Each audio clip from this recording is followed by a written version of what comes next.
What if the answer to a nation's economic transformation was not found in foreign aid, not in distant boardrooms, but in the ambition, the capital, and the commitment of its own global family?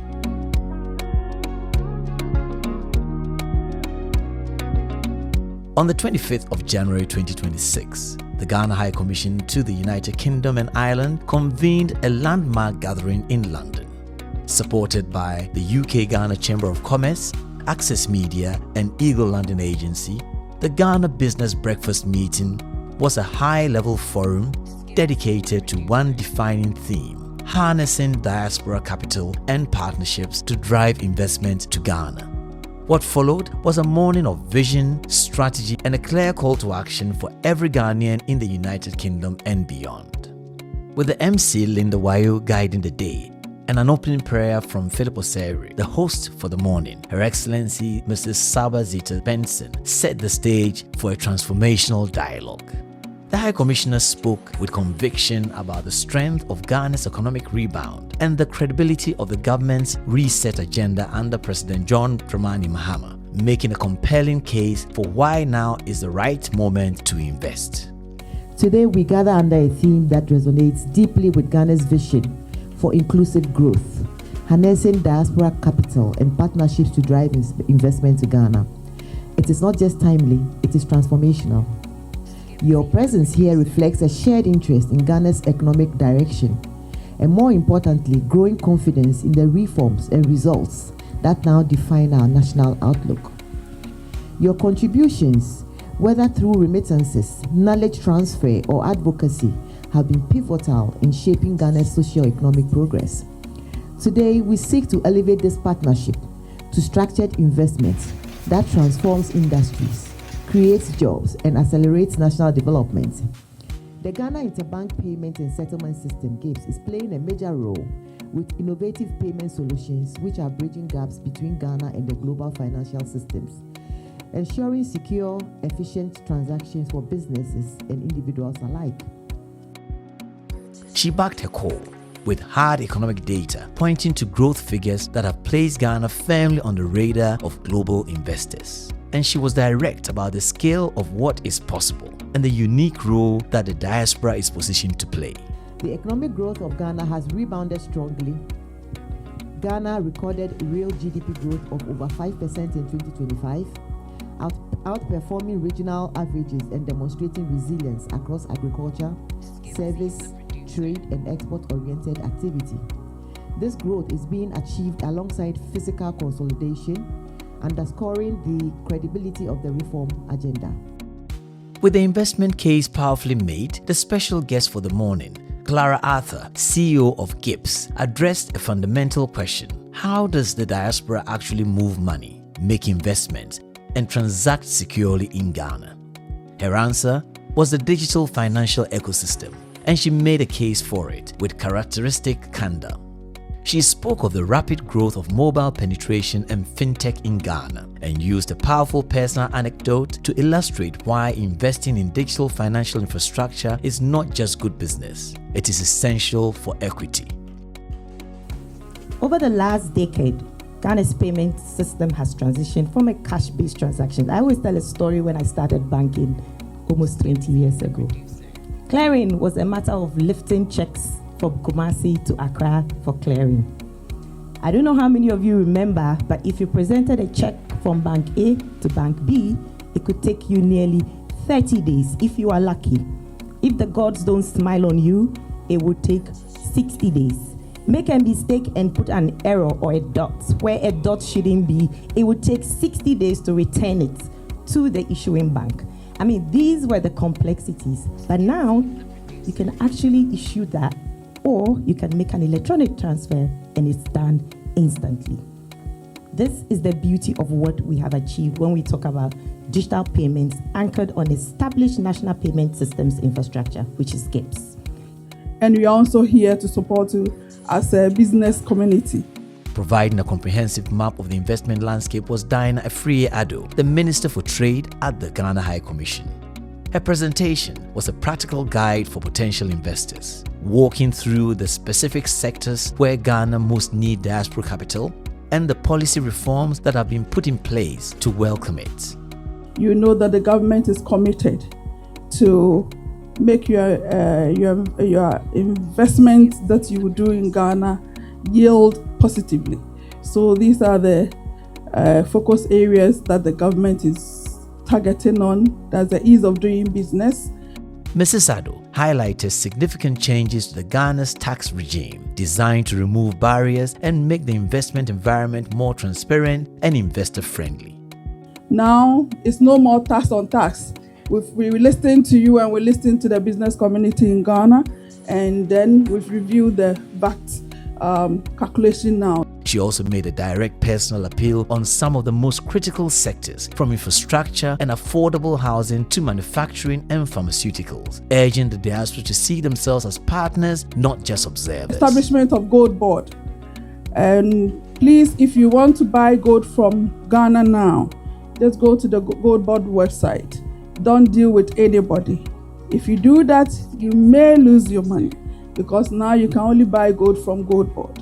And every details is on the website of Gold Board. We have the share nuts processing project. You can also contact them. And when it comes to infrastructure, my brother was talking to me about railways now. Please, we need investment in roads and railways. And then we also, I know the Greater Kumasi Industrial City Park, somebody will say it has been long time. It's also because maybe we've not come together as diaspora community to be able to invest into the sector. And for real estate, I don't need to mention. All of us know. So how can we come together to get affordable houses for our community? To bring the investment opportunity into sharp, tangible focus, Mr. Fuad Abubakar Mohammed, the UK manager for the cocoa marketing company, presented a case study in untapped potential. Ghana's exports to the UK in terms of goods is nearly $300 million. It is surprising that UK, being a net importer of goods, has a trade surplus against Ghana when it comes to goods, because the UK is known to be a big force in the export of services. But surprisingly, it has a trade surplus with Ghana. So the UK exports more goods to Ghana than Ghana exports to the UK. And that is a challenge that we need to pose to each other. That what are some of the products that we can leverage and bring into the UK market?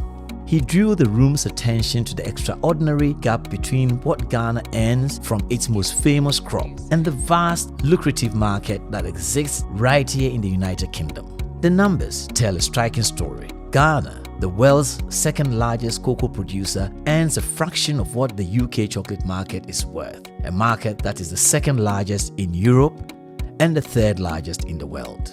So these are the categories of goods that Ghana exports to the UK, largely dominated by the mineral fuels and oils. The agricultural sector definitely big. Cocoa just getting around 25 million, which is a shame. And I'll prove why it is a shame. Because the UK is the second largest chocolate market in Europe. It's the third largest chocolate market in the world.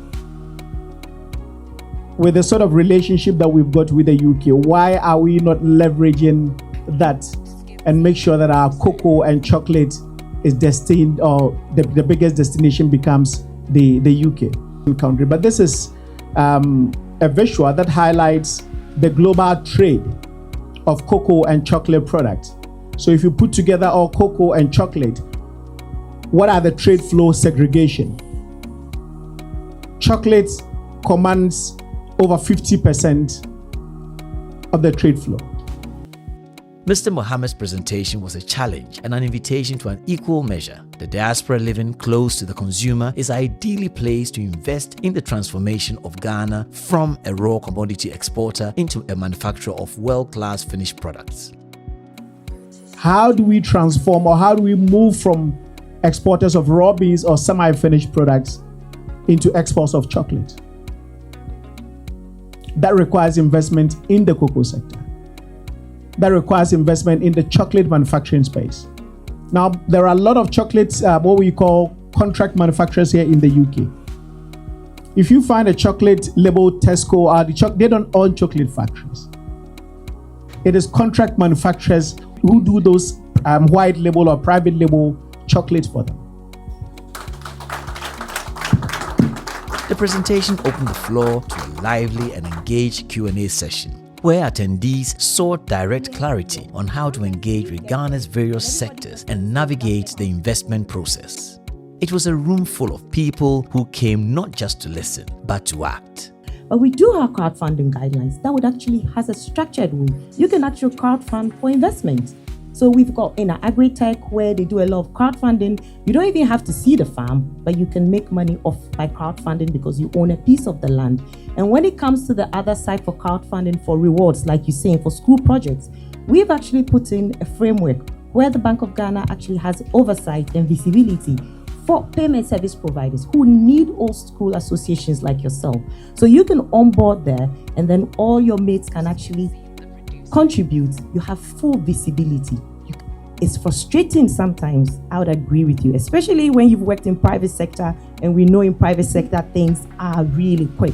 But when we move into public sector, the red taping and all of that. But I've always maintained, don't be discouraged. But I hear you when money is involved, because like you said, money can be used for other things. But things are changing now. But I've always said that be clear in your mind what you want. Because sometimes we get there and everybody just thinks, oh, government just has to roll a red carpet for you. But it doesn't work that way. And there are agencies that you can reach out to get that information. And there's clarity, because at least now with technology, you can get all the information. And as the morning drew to a close, Her Excellency the High Commissioner delivered a final personal charge, a commitment not just to invite, but to guide, to support, and to champion every single investor who chooses to build in Ghana. So if you go to free zones, they will tell you the opportunities available, your tax holidays for, I think, 15 years and all that. But if you keep, for instance, you go to Ministry of Trade. Ministry of Trade, like I said earlier, is more policy and is huge. So depending on where your interest lies, if you go straight to the agency that handles that, it's much easier, and then you are able to cut through all that bureaucracy that we talk about. A new chapter in the story of two nations is being written, a chapter of partnership, of prosperity, and of pride. The time to invest in Ghana is now. I'm happy that we had this meeting and discussion. Because as policymakers, sometimes we are not aware of the problem. And it is the people who are engaged in the business that will know the hurdles they face. So some of the issues that came up was bureaucracy at the ministries. We handled it, but we hope to, talk to the various agencies and to ease things up so that investors that we are able to convince to come home will find things easier. Also had to do with transfer of money back home when they invest in Ghana. And so my colleague said she will be speaking to the governor of the Bank of Ghana to see how best they can handle it. And so I'm glad that we had these discussions. It makes us aware of what the problems are and how to solve these problems. We are also encouraging exports. So for businesses in Ghana, we are encouraging exports. As you are aware, we have the TPA agreement between the UK and in Ghana. And so when you go under the TPA, exports to the UK is tax-free, it is tariff-free. So we are encouraging more exports into the UK because we need to also raise foreign exchange from exports. That's how we raise foreign exchange. And His Excellency John Mahama has said that he wants us to be more export-driven than import-focused. Looking at the various charts and stuff, the maps and stuff that were presented, giving people an idea of what to do, where is the cocoa spending happening, where do you have to put your money. I think it was provided a lot of clarity, first of all for me, a lot of clarity, even if you don't have the money now in your pocket and you are speaking to a potential investor, you know exactly what you're saying. Whether it was about the Ghana economy itself and the various areas, or it was about the little points that we made about where to put your money. I think that was very important for me first. The second bit was that because you have HE there and you had a lot of good representation from government there was also the assurance that if you go this way, this is how you can help. Because sometimes it's about the help that you need, even though you've got the money. So I think those two things blended nicely for me. And then I stepped in and said, okay, then why can't we have the youth one as well? I mean, you saw the introductions we did at the start of the event. The kind of people we have in the room, diaspora game changers. So when you get yourself into rooms like this, then you can actually network with people, start a conversation. You just never know where that conversation will take you.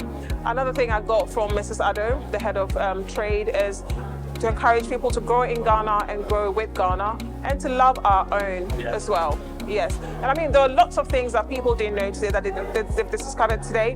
We've just discovered that John West tuna is made in Ghana. Who would have thought?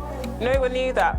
And also, the best chocolate brand in Japan is made in Ghana as well. There's so many discoveries that we found out today that without platforms like this and without events like this, you wouldn't even know. Key takeaway from me is brought together Ghanaian-led businesses and other business owners from the diaspora to gather in one room to deliberate and discuss and explore opportunities for us as business people with Ghana, and also vice versa, Ghana and into the UK. And I think the next step from here is about how do we then continue this engagement and bring out tangible results from the conversation that we've had in today.